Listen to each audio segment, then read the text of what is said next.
नमस्कार साथियों, आप सभी का स्वागत है। तो साथियों, मैं आज आप लोगों के लिए फिर से एक टॉपिक लेकर आया हूं जिसका नाम है साथियों प्रारंभिक विद्युत इलेक्ट्रिसिटी। तो साथियों, आप सभी को पता ही होगा कि इलेक्ट्रिसिटी का हमारे जीवन में कितना बड़ा महत्वपूर्ण योगदान है। इलेक्ट्रिसिटी के कारण ही देखिए साथियों, मेरा बल्ब जल रहा है, मोबाइल रिकॉर्ड हो रहा है, क्योंकि इसको जो बैटरी है ये भी चार्जिंग किया हुआ मैंने AC धारा से। ठीक है, तो बेसिक ऑफ इलेक्ट्रिसिटी क्या होता है इसके बारे में एक IT वाले बंदे या फिर जो नहीं भी है, IT से रिलेटेड नहीं है, फिर भी लाइफ में मतलब साथियों आप सबको पता होगा इलेक्ट्रिसिटी की आवश्यकता पड़ती ही पड़ती है। तो आप सभी को इसके बारे में ज़रूर पता होनी चाहिए। ठीक है, तो जैसे कि इसमें क्वेश्चंस आते हैं, विद्युत धारा क्या होती है, इलेक्ट्रॉन क्या होता है, प्रोटॉन क्या होता है, परमाणु क्या होता है, अणु क्या होता है, तो उसी के बारे में आज यहाँ पे हम जानेंगे। एक इलेक्ट्रॉन पे ऋण आवेश होता है या फिर धन आवेश होता है, या फिर जो आवेश होता है कौन सा आवेश होता है, क्या होता है, ये सब चीज़ें आपको यहाँ पे आज देखने को मिलेंगी। ठीक है, तो देखिए आज का चैप्टर है प्रारंभिक विद्युत, बेसिक ऑफ इलेक्ट्रिसिटी। तो देखिए इसका परिचय मैं आपको करवा रहा हूँ। ठीक है, तो आधुनिक युग में विद्युत धारा मनुष्य की मूलभूत आवश्यकताओं में से एक है। संपूर्ण विश्व में विद्युत धारा का आधिपत्य है। इसका उपयोग मुख्यतः विभिन्न प्रकार के यंत्र मशीनों को संचालन के लिए या रोशनी उत्पन्न करने के लिए किया जाता है। यह दो प्रकार की होती है, प्रत्यावर्ती धारा जिसको हम अल्टरनेटिंग करंट कहते हैं, सेकंड होती है DC धारा जिसको हम क्या बोलते हैं, डायरेक्ट करंट। तो अल्टरनेटिंग करंट क्या होता है और DC करंट क्या होता है इसके बारे में भी आगे जानेंगे, बहुत ही इंपॉर्टेंट है। ठीक है, तो देखिएगा प्रत्यावर्ती धारा में वोल्टेज को, मतलब जो आप सभी को पता है वोल्टेज होता है और एक करंट होता है। तो प्रत्यावर्ती विद्युत धारा में वोल्टेज को सुगमता से स्टेप अप तथा स्टेप डाउन किया जा सकता है, जिस कारण इसका वोल्टेज को स्टेप डाउन तथा स्टेप अप करके वांछित कार्य के लिए प्रयुक्त किया जा सकता है। इससे विद्युत का संचरण मतलब होता है ट्रांसमिशन, और एक होता है वितरण मतलब होता है डिस्ट्रीब्यूशन आदि आसान हो जाता है। इसीलिए विभिन्न कार्यों के लिए मुख्यतः AC का उपयोग किया जाता है। AC मतलब होता है अल्टरनेटिंग करंट। ठीक है, तो विद्युत अभियांत्रिकी में विद्युत कार्यों के लिए विभिन्न कार्यों के लिए भिन्न भिन्न पदार्थों का उपयोग किया जाता है। इन पदार्थों की अलग अलग विशेषताओं के कारण से विद्युत धारा का वितरण व उपयोग सुगम या सरल हो जाता है। आगे देखिए साथियों, उसमें दिया विद्युत बेसिक इलेक्ट्रिसिटी या फिर विद्युत इलेक्ट्रिसिटी क्या होती है। ठीक है, तो भौतिक विज्ञान की वह शाखा जिसमें विद्युत आवेशों का अध्ययन किया जाता है विद्युत कहलाती है।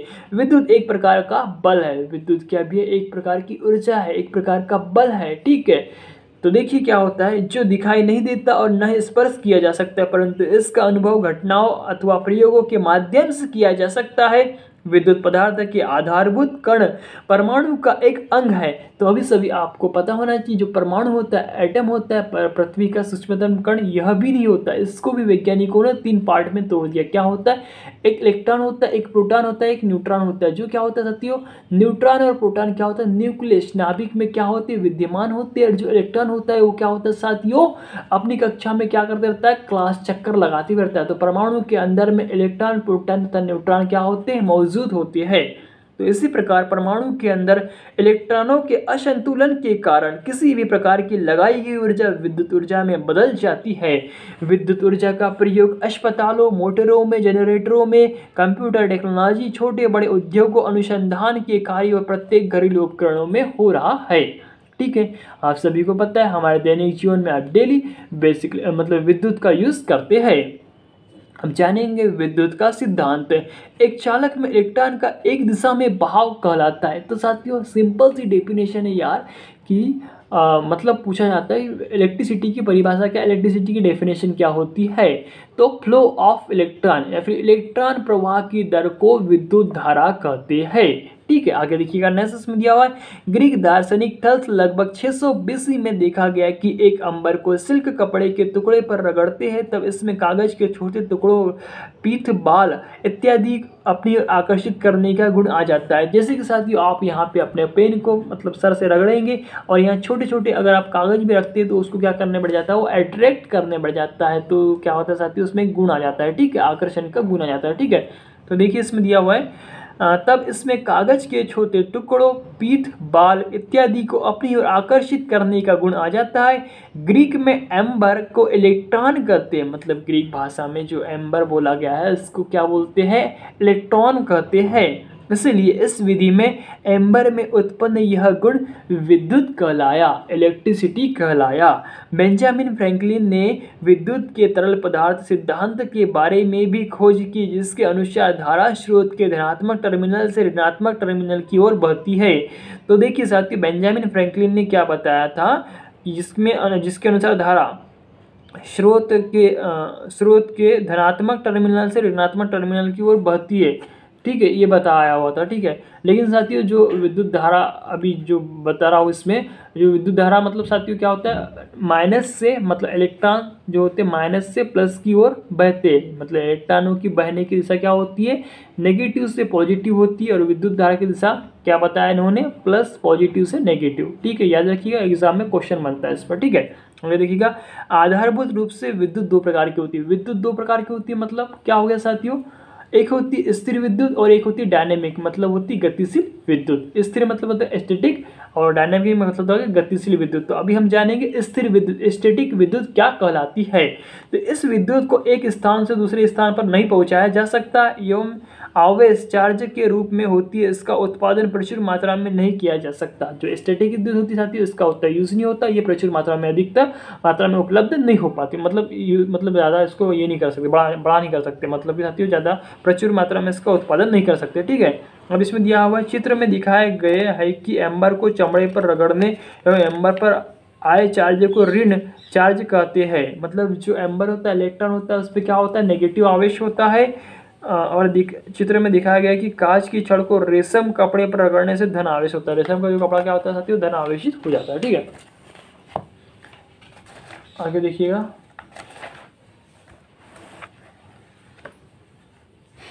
अब देखते स्थिर विद्युत का सिद्धांत, प्रिंसिपल ऑफ स्टैटिक इलेक्ट्रिसिटी। तो देखिए इसमें क्या बताया हुआ, कांच की छड़ को जब रेशम के कपड़े पर रगड़ा जाता है तो यांत्रिक ऊर्जा के साथ स्वतंत्र इलेक्ट्रॉन कांच की छड़ में से रेशम की कपड़े की ओर विस्थापित हो जाता है। इलेक्ट्रॉनों पर ऋण चार्ज होता है।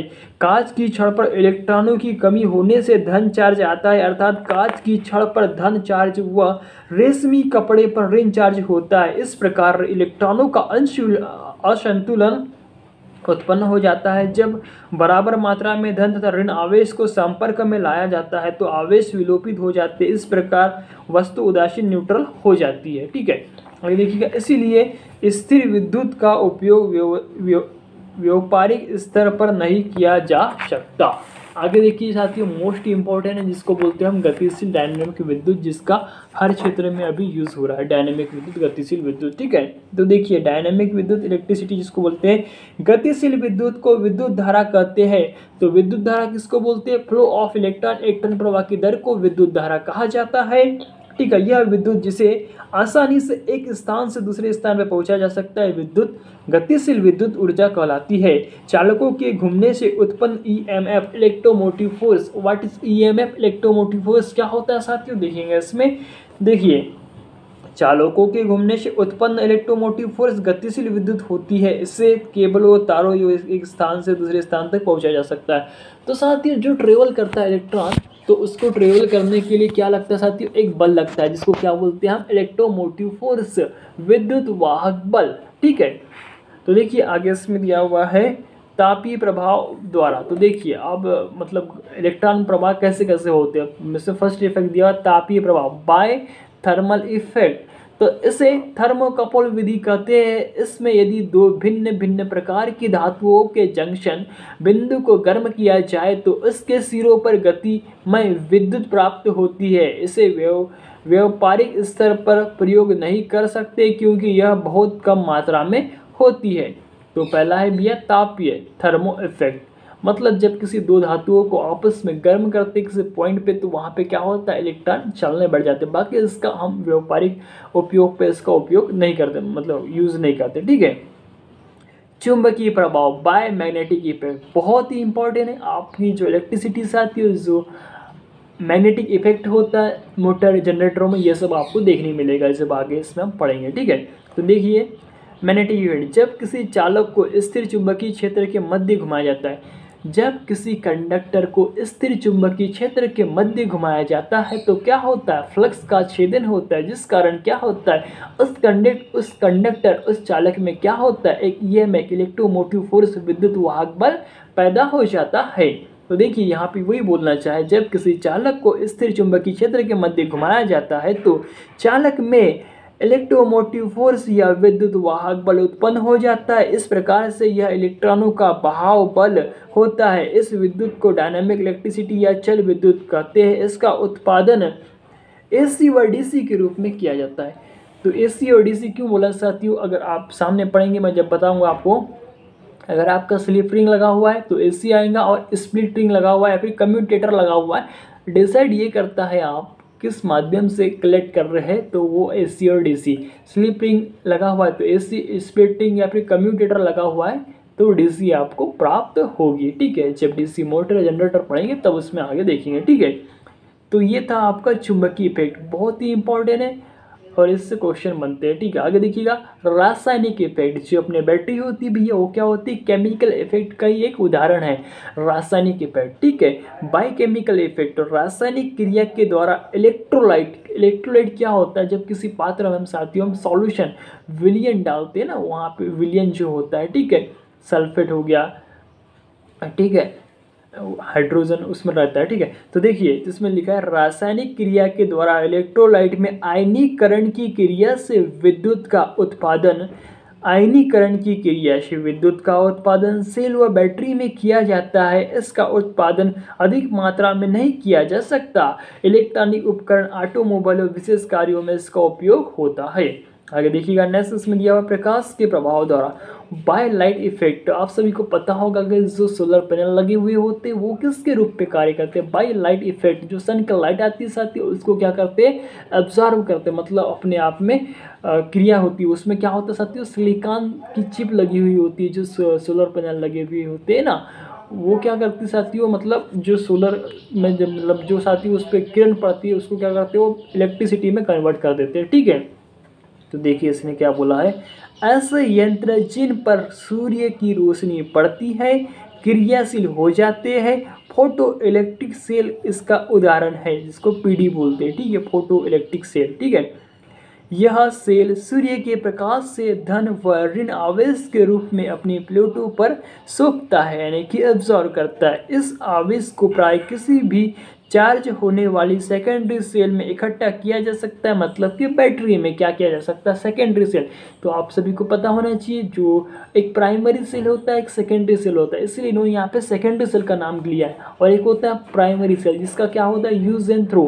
प्राइमरी सेल जैसे कि दीवार घड़ी, ये जो हाथ घड़ी साथियों, इसमें भी क्या लगा हुआ है, प्राइमरी सेल लगा हुआ है, जिसको हम यूज़ करते हैं, थ्रो कर देते हैं। मतलब जब उसका खत्म हो जाता है पावर तो उसको हम फेंक देते हैं। और जो सेकेंडरी सेल होता है उसको हम क्या कर सकते हैं, चार्ज कर सकते हैं। जैसे कि टार्च हो गया, मोबाइल हो गया, इसमें जो बैटरी लगी होती है वो क्या होती है, सेकेंडरी सेल होता है, क्योंकि हम इसको पुनः रिवाइज कर सकते हैं। मतलब कि साथियों इसको पुनः हम इसको चार्ज करके फिर से इसका यूज़ करते हैं। ठीक है, तो देखिए इसमें दिया हुआ था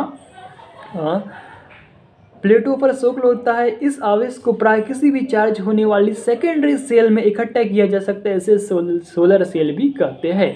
तो सोलर पैनल के माध्यम से जो सोलर बैटरी होती है साथियों, बैटरी जो होती है ना, हाँ, बैटरी में इकट्ठा कर लिया जाता है जो सोलर पैनल में जो भी ऊर्जा एकत्रित होती है। ठीक है, आगे देखिएगा इलेक्ट्रॉन सिद्धांत। तो बहुत ही इंपॉर्टेंट इलेक्ट्रॉनिक सिद्धांत, इलेक्ट्रॉन थ्योरी। तो देखिए इंपॉर्टेंट है, एग्जाम की दृष्टि से भी बहुत इंपॉर्टेंट है इलेक्ट्रॉन सिद्धांत। आवेश वाहकों की परिकल्पना का आधुनिक रूप से इलेक्ट्रॉन सिद्धांत है। इस सिद्धांत के अनुसार सभी पदार्थ अणुओं को मिलकर बने होते हैं तथा अणुओं की परमाणुओं में विभाजित किया जाता है। जो अणु होता है वह भी पृथ्वी का सूक्ष्मतम कण ही है। पहले अणु को ही पृथ्वी का अणु और जो परमाणु थे, परमाणु से मिलकर अणु बनता है, अणु से मिलकर तत्व पदार्थ ये सब बनते हैं। ठीक है, तो साथियों पहले परमाणु को पृथ्वी का सूक्ष्मतम कण माना जाता था, लेकिन जब और वैज्ञानिक ने रिसर्च करी तब बताया गया कि जो परमाणु है वह भी पृथ्वी का सूक्ष्मतम कण नहीं है। इसमें भी तीन चीज विद्यमान रहती है, जिसका नाम है इलेक्ट्रॉन, प्रोटॉन, न्यूट्रॉन। इलेक्ट्रॉन पे क्या होता है साथियों, न्यूट्रॉन पे क्या होता है और प्रोटॉन पे क्या होता है। तो जो इलेक्ट्रॉन होता है साथियों उसमें नेगेटिव चार्ज होता है, उसके नेगेटिव मतलब प्रॉपर्टीज़ होती है, प्रोटॉन की पॉजिटिव प्रॉपर्टीज़ होती है, उस पर धन आवेश होता है, और न्यूट्रॉन क्या होता है साथियों, न्यूट्रल होता है, उस पर कोई आवेश नहीं होता, वह क्या होता है, उदासीन होता है।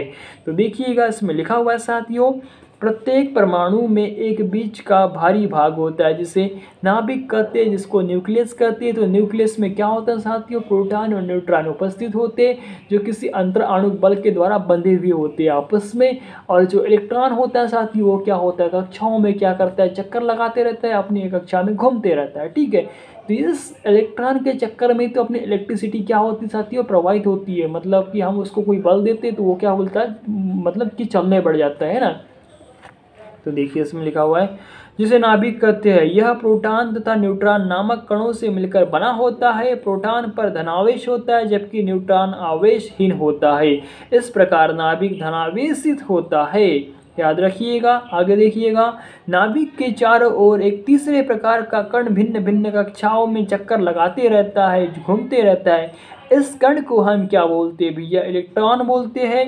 इसे इलेक्ट्रॉन कहते हैं। इलेक्ट्रॉन पर प्रोटॉन के धनावेश के बराबर ही क्या होता है, ऋण आवेश होता है, ऋण आवेश उपस्थित होता है। परमाणुओं में इलेक्ट्रॉनों की संख्या नाभिक के प्रोटॉनों की संख्या के बराबर होती है, अतः परमाणु में धनावेश तथा ऋणावेश की मात्राएं बराबर होती है। इसी प्रकार परमाणु विद्युत उदासीन होता है, ठीक है। जब किसी परमाणु से किसी प्रकार का एवं अथवा अधिक इलेक्ट्रॉन निकाल देते हैं तो उस परमाणु पर क्या हो जाएगा, धन आवेशित हो जाता है। इसके विपरीत यदि किसी परमाणु को एक अथवा अधिक इलेक्ट्रॉन दे दिए तो उस पर क्या होगा, ऋण आवेश हो जाएगा, ठीक है। इस प्रकार किसी वस्तु का धनावेशित हो जाना, उसके परमाणु में इलेक्ट्रॉन की कमी, जब धनावेशित हो जाता है तो इलेक्ट्रॉन की कमी, ठीक है, याद रखिएगा। तथा वस्तु का ऋणावेशित हो जाना मतलब परमाणुओं में इलेक्ट्रॉनों की अधिकता प्रदर्शित करता है साथियों। तो ये क्वेश्चन बनता है यहाँ से एग्जाम में, कब धनावेश मतलब अधिकता होगी तो क्या होगा और कमी होगी तो क्या होगा। तो साथियों जब इलेक्ट्रॉनों की अधिकता हो जाएगी तो वह ऋणावेशित हो जाएगा और कमी हो जाएगी तो धनावेश हो जाएगा। याद रखिएगा, मोस्ट इंपॉर्टेंट क्वेश्चन है, ठीक है। आगे रखिएगा, परमाणुओं की बनावट के अनुसार उसके नाभिक में प्रोटॉन पॉजिटिव आवेश तथा बाहरी इलेक्ट्रॉनों पर ऋण आवेश नेगेटिव आवेश के आकर्षण बल के साथ जुड़ा होता है। यह आकर्षण बल नाभिक के पास अधिक होता है, वह दूर जाने पर कम हो जाता है। जिन पदार्थों के परमाणुओं की बाहरी पथों में केवल एक ही इलेक्ट्रॉन होते हैं वे इलेक्ट्रॉन नाभिक की ओर कम आकर्षित रहते हैं, कम आकर्षण रखते हैं। जैसे कि जो अपना कॉपर होता है साथियों, एक सुचालक धातु है जिसका परमाणु क्रमांक क्या होता है, 29 होता है, जिसका गलनांक कितना होता है साथियों, 1084 डिग्री सेल्सियस होता है। एग्जाम की दृष्टि से बहुत ही इंपॉर्टेंट है। तो उसमें क्या होता है साथियों, वह जो कक्षा होती है ना 29 मतलब कि 29, ठीक है, 2, 8, 18 और 1, तो एक जो इलेक्ट्रॉन बच जाता है उसी के कारण अपना क्या होता है साथियों, इलेक्ट्रिसिटी उसमें प्रवाहित होती है, ठीक है। तो देखिएगा, हाँ, इस प्रकार लगाया गया बल विद्युत ऊर्जा में इसमें लिखा हुआ था साथियों, यदि इन पर विशेष बल लगाया जाए तो ये प्रवाहित हो सकते हैं। इस प्रकार लगाया गया बल विद्युत ऊर्जा में बदल जाता है। स्वतंत्र इलेक्ट्रॉनों में रिक्त स्थान होता है जिसमें इस ऊर्जा को स्थानांतरित किया जा सकता है। इलेक्ट्रॉनों के प्रवाह को विद्युत धारा कहते हैं, जैसे कि मैंने आपको शुरू में ही बताया था। फ्लो ऑफ इलेक्ट्रॉन, किसी भी बंद परिपथ में जब इलेक्ट्रॉन प्रवाहित होता है तो उसको मतलब एक नियत दिशा में इलेक्ट्रॉन प्रवाहित होता है, तो यहाँ पे क्या हो रहा है साथियों, इलेक्ट्रॉनों का प्रवाह हो रहा है। तो इलेक्ट्रॉनों का प्रवाह पॉजिटिव से नेगेटिव की ओर होता है, तो यहाँ पे इलेक्ट्रॉन प्रवाह हो रहा है, इसीलिए इसको इलेक्ट्रिसिटी बोल रहे हैं। और इलेक्ट्रॉन प्रवाह की दर को क्या बोलते हैं, विद्युत धारा कहते हैं। तो विद्युत धारा की इकाई क्या होती है, एम्पियर होती है। तो इसमें साथियों देखिएगा कि क्वेश्चन आता है कि विद्युत धारा की इकाई क्या होती है, एम्पियर होती है। आगे देखिएगा, नेक्स्ट इसमें दिया हुआ इलेक्ट्रॉन। तो इलेक्ट्रॉन क्या होता है, इलेक्ट्रॉन पे कितना आवेश होता है, यह भी एग्जाम की दृष्टि से इंपॉर्टेंट क्वेश्चन है। इलेक्ट्रॉन एक ऋण आवेशित पार्टिकल है जिसका द्रव्यमान लगभग नगण्य होता है। इलेक्ट्रॉन के कुछ महत्वपूर्ण गुणधर्म होते हैं। इलेक्ट्रॉन पर आवेश 1.6 1.602 इंटू 10⁻⁻19 कूलम के बराबर होता है। याद रखिएगा, बहुत ही इंपॉर्टेंट। सेकंड है, इलेक्ट्रॉन का द्रव्यमान दिया हुआ साथियों, मास जो होता है द्रव्यमान 9.0 इंटू 10⁻31 kg होता है। इलेक्ट्रॉन की त्रिज्या कितनी होती है? 1.9 इंटू 10⁻15 मीटर होती है। तो साथियों इतना याद रखिएगा, बहुत ही इंपॉर्टेंट है। अगर देखिएगा मुक्त इलेक्ट्रॉन क्या होता है। मुक्त इलेक्ट्रॉन देखिएगा, किसी पदार्थ के परमाणु में जो इलेक्ट्रॉन नाभिक के समीप कक्षाओं में होते हुए नाभिक के धनावेश के द्वारा प्रबल आकर्षण बल से बंधे हुए होते हैं, परंतु नाभिक से दूर वाली कक्षाओं के इलेक्ट्रॉनों पर यह बल बहुत कम होता है। अतः इन इलेक्ट्रॉनों को इनके स्थान से आसानी से हटाया जा सकता है। इनमें से अनेक इलेक्ट्रॉन अपने परमाणु से अलग होकर पूरे पदार्थ में स्वतंत्र रूप विचरण करते रहते हैं। इन्हें मुक्त या फ्री इलेक्ट्रॉन कहते हैं। इलेक्ट्रॉन ही आवेश को पदार्थ में एक स्थान से दूसरे स्थान तक ले जाता है। अतः किसी ठोस पदार्थ की विद्युत चालकता उसमें मुक्त इलेक्ट्रॉनों की संख्या पर निर्भर करती है। ठीक है, तो साथियों आगे नेक्स्ट विद्युत संबंधी प्रमुख शब्दावली नेक्स्ट पार्ट में देखेंगे। तब तक के लिए साथियों आप सभी को मेरा प्यार भरा धन्यवाद।